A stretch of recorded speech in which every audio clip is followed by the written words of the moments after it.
Fala galera, beleza? Meu nome é Alan Plínio, seja muito bem-vindo a mais um vídeo aqui no canal. E no vídeo de hoje eu vou mostrar para você como você pode turbinar o som do seu baixo. E para isso estamos recebendo o nosso amigo Miguel Sampaio com seu baixo Ibanez de 4 cordas, que está com o circuito original.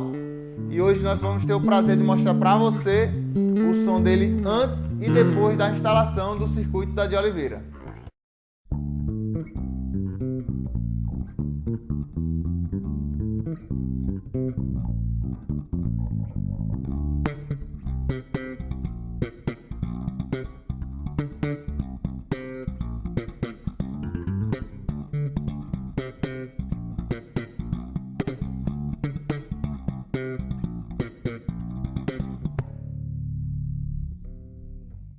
Bom pessoal, agora vamos desmontar, retirar o circuito original da Ibanez, logo em seguida fazer a blindagem para fazer a instalação do circuito da de Oliveira.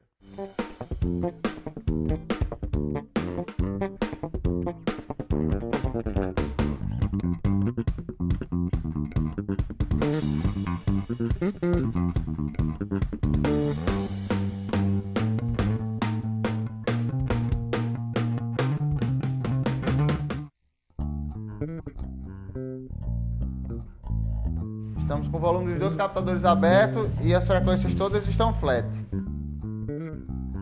Vou colocar um pouquinho de grave.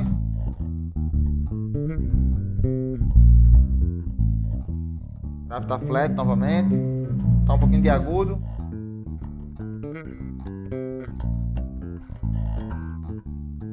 O médio.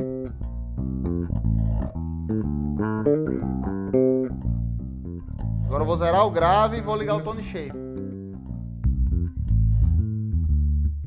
Tá um pouquinho de agudo. Um pouquinho de médio.